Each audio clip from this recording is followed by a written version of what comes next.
Hello, welcome back to my channel. My name is Chaylee if you're new here, and chances are if you clicked on this video, you have an interest in either Peter Pan or J.M. Barrie, which are two of my personal special interests. If you're a millennial like me, you most likely saw the 2003 version of Peter Pan, the live action starring Jeremy Sumpter as Peter Pan. And girl crush aside for Jeremy Sumpter, it is such a faithful adaptation of the story of Peter Pan, and it is what led me to where I am today, a proud collector of J.M. Barrie's Antiquarian works. In 2013, I went on a trip to Edinburgh, Scotland, and went into an old bookshop and found a massive collection of J.M. Barrie books. My dad was really kind and he bought them all for me, and it is where the bulk of my current collection actually came from.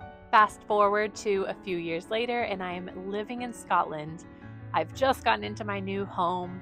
I'm reading a book about J.M. Barrie, and I realize, oh wow, I live 1 hour from where he grew up. I could not pass up the opportunity to go see the hometown and childhood home of J.M. Barrie.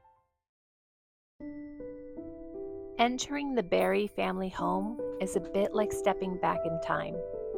The National Trust has preserved some of Barrie's personal belongings, such as his suitcase, his umbrella, some of his furniture, and, most incredible to me, his writing desk. This room used to house his father's workshop as a weaver. Now it holds many of Barrie's works and his personal desk at which you can sit and read his handwriting and see where his cufflinks scratched the leather surface as he worked.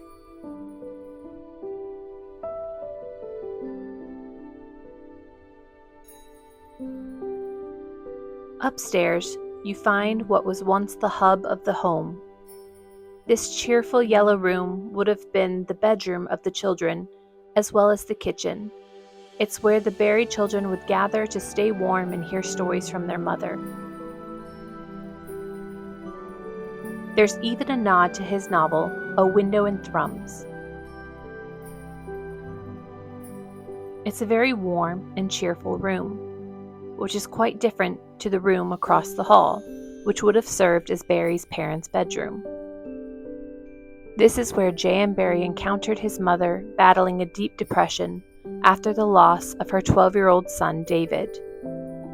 Barrie, sadly, dressed in his brother's clothes to try to cheer his mother up. It is thought that this is maybe where the idea of a boy who never grew old came to Barrie's mind. In the final room of the house, you can find other belongings of Barrie's, such as his sofa, one of his outfits, and memorabilia from the first time Peter Pan was performed on stage.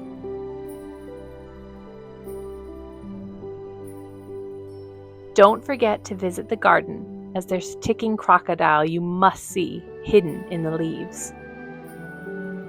And finally, the wash house, where young Barrie put on his first plays for his friends in exchange for small toys. Although offered a spot in Westminster, Barrie chose to be buried in the graveyard with his family in Kirriemuir. It's a beautiful plot where many generations of the Barrie and Ogilvy family are buried and remembered.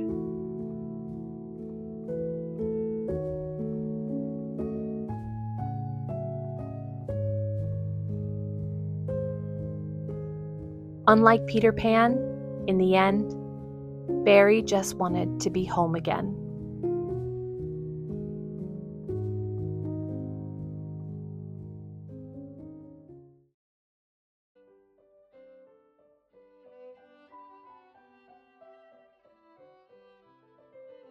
Hello, and welcome to my J.M. Barrie bookshelf.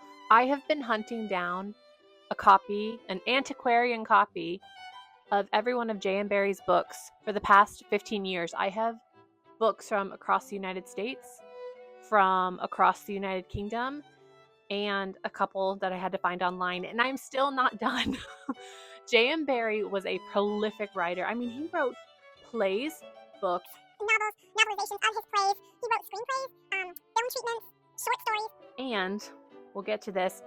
They think he also wrote under a pseudonym. So I've got a couple books that they think might have been written by him.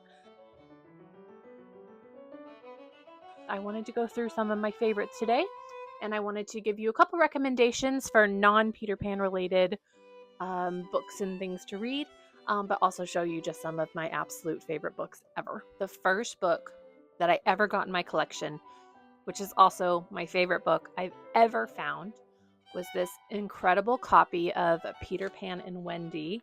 What I love about this book, first of all, smells so good. You cannot beat the smell of an old book. Oh my gosh. But look at how beautiful and stunning the illustrations are and the text. This is, again, my absolute prized possession when it comes to my J.M. Barrie collection. Now, the story of Peter Pan actually has sort of a sequence to it. It wasn't just the Disney movie that came out and, a play. It went through several iterations. The first of which being Barrie wrote a novel called The Little White Bird, and a character named Peter shows up. He is a 1-week-old baby, and he runs away to Kensington Gardens. It is like the first time we ever see this character. It was the first time Barrie ever published it, and the book is not about him. He just kind of appears in this book. This is my copy of The Little White Bird. It has this incredible title page, and it's got an adorable little map of Kensington Gardens so that you kind of know where everything's happening during the story. Check it out. I do recommend this book. It's like you have to start here if you're starting with Peter Pan. And if you've ever seen a production of Peter Pan, this is the one that you've seen. This is the original classic Peter Pan play. And because the play was so popular and well received, Barrie then eventually, a few years later, turned it into the novelization that we now know as Peter Pan and Wendy. So Barrie ended up writing When Wendy Grew Up. So this is just kind of a little epilogue that stands on its own about Wendy's daughter going on adventures with Peter, and it kind of expands upon what was at the end of the play. So again, another really incredible find just to have in this collection. This next one was a gift from my grandmother. She found it while antiquing, and I'm obsessed with it because look, it's a little like pocket version of Barrie's book, A Tilly Lost Scandal. It's in this beautiful like green leather kind of casing here with golden embossing, and then the whole book just in there, little pocket version. So this one's really special. My man Barrie gave a lot of speeches, and I have been really lucky to find some of those speeches.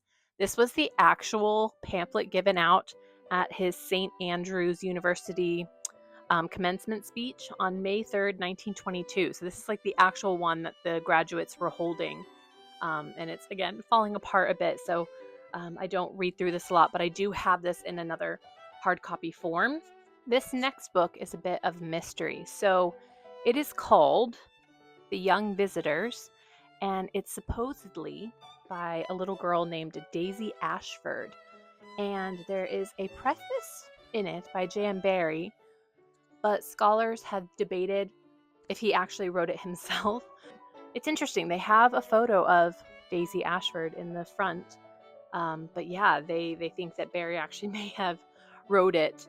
The book on which I will end is called J.M. Barrie and the Lost Boys by Andrew Birkin. This has been the best biography of J.M. Barrie that I have found. It really is kind of the end-all be-all. If you want to learn about J.M. Barrie's life, this is the one to read. So highly, highly recommend this one. There are so many more books that I want to show you and share with you, and maybe we can do a part 2 sometime if you're interested. But I'm going to stop there because something very exciting just came in the mail. So when I was at J.M. Barrie's house in Kirriemuir having a look around, I noticed these gorgeous playing cards that had Peter Pan illustrations on them. And I jumped on eBay and I found a pack. And they've just arrived, so I thought we could open them together. Okay, so the package was delivered, so let's open this up and see what they look like. Look at how beautiful. Look at that color. Oh my gosh, look at this. Okay, so these are the exact cards I was hoping for. They're the exact ones I saw in the museum.